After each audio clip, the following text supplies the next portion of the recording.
आज मिथिला विश्वविद्यालय में सेनेट का मीटिंग जो रख दिया था वाइस चांसलर ने, हमने महोदय निर्देश दिया और हमको वहां से सूचना दे दी गई है कि आज की बैठक स्थगित कर दी गई। ये सरकार। धन्यवाद।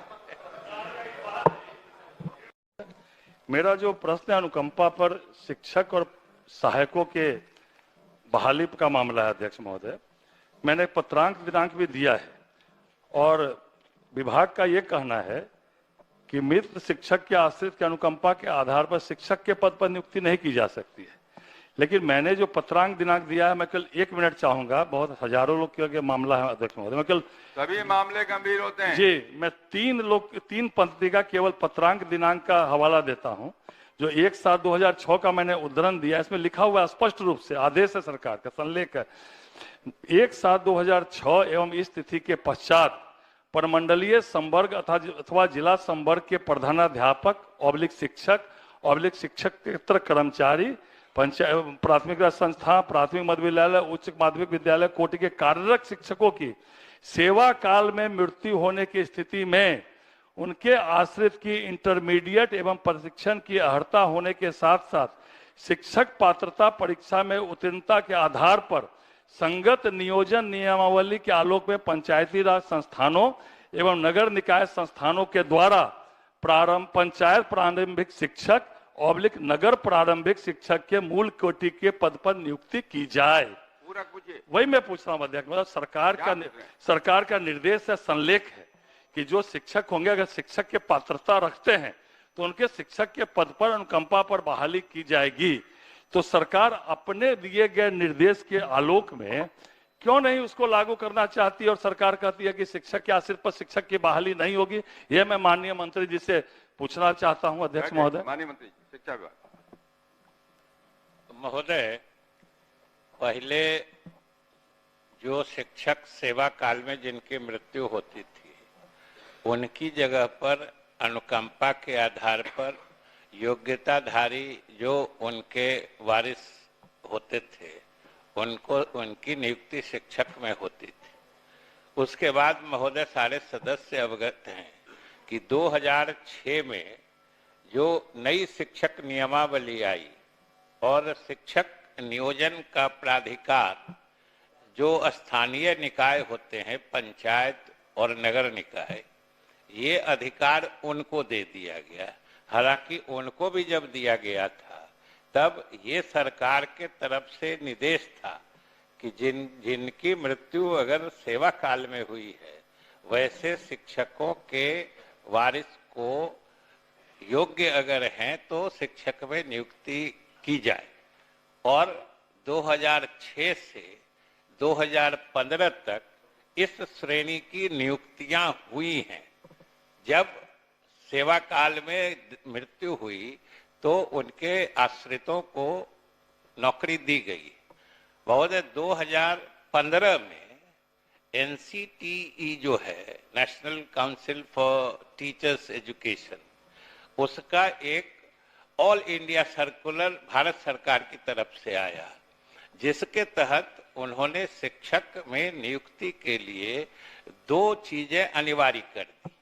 एक तो TET पास होना चाहिए, चाहे CTET चाहे मतलब central teachers eligibility test pass करें या स्टेट में जो होता है टीचर्स एबिलिटी टेस्ट वो पास करें।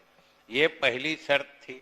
दूसरी शर्त थी कि उनको प्रशिक्षण भी शिक्षक होने के लिए जो BEd या शिक्षक प्रशिक्षण महाविद्यालय से भी प्रशिक्षित होना चाहिए।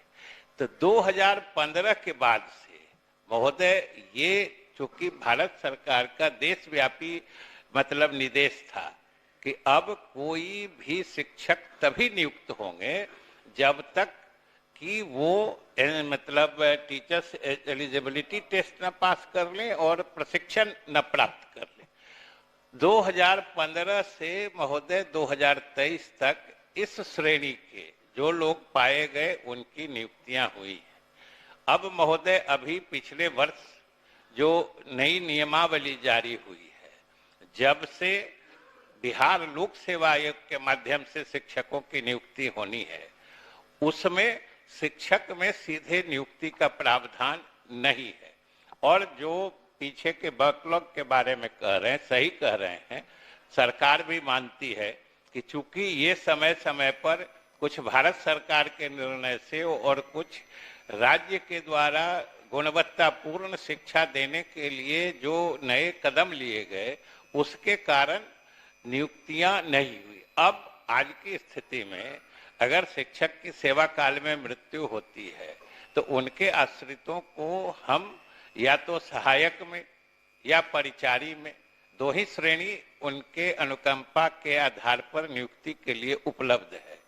और इसीलिए महोदय, अभी सबों ने देखा होगा कि पिछले दिनों मंत्रिपरिषद ने 6421 विद्यालय सहायकों के पद की स्वीकृति दे दी है। उसमें जो योग्य होंगे सहायक बनने लायक, जितने लंबित मामले हैं उनको वो पद पर कर दिया जाएगा। और जो परिचारी पद की अर्हता रखते हैं, अब हम लोग परिचारी के भी पद सृजन की कार्रवाई कर रहे हैं। वो हो जाने के बाद लगभग सभी लोग सामंजित हो जाएंगे। माननीय मंत्री जी ने स्वयं कहा है कि जो प्रशिक्षक शिक्षक की पात्रता रखते हैं, चाहे सीटीईटी, एसटीईटी, बीटी पास है, उनका 2023 तक हम लोगों ने शिक्षक में बहाली किया है। भारत सरकार का भी ये प्रावधान है। लेकिन जो विभाग के लापरवाही से 5-5, 7 साल, 8-8, 10-10 साल से घूम रहे हैं, इधर से लेके पटना तक, पटना से लेके, उनकी तो जो पात्रता है, और माननीय मंत्री जी ने कहा कि 2023 तक हम लोग बहाली किए हैं, तो क्या जो विभाग की लापरवाही से, अगर उन्होंने आवेदन नहीं किया तो अलग बात है, जो पूर्व से 10-10 साल से आवेदन कर रहे हैं और विभाग के लापरवाही से जिनकी शिक्षक में बहाली नहीं हुई है, क्या माननीय मंत्री जी जो पूर्व से आवेदन किए हुए हैं उनके और जो पात्रता रखते हैं शिक्षक बहाली की, तो क्या उनको करेंगे माननीय मंत्री जी? मैं ये पूछना चाहता हूं माननीय मंत्री जी से। माननीय मंत्री महोदय, अगर माननीय सदस्य या कोई भी दूसरे सदस्य इस तरह की सूचना देते हैं कि 2015 के बाद से जिन्होंने आश्रित के रूप में नियुक्ति हेतु आवेदन किया है और वो टीईटी भी पास हैं और प्रशिक्षण भी प्राप्त किए हुए हैं, तो जरूर सरकार उसको देखेगी जो उनका क्यों और किस परिस्थिति में ये नियुक्ति नहीं हो पाई है। उन मामलों की भी हम अलग से जांच करा लेंगे। अब तारांकित प्रश्न लिए जाएंगे। महोदय, तारांकित प्रश्न आप शुरू करिए। इसके पहले मैं एक सूचना देना चाहता हूं सदस्यों को कि अभी माननीय सदस्यों ने एक मांग या बात उठाई थी कि आज मिथिला विश्वविद्यालय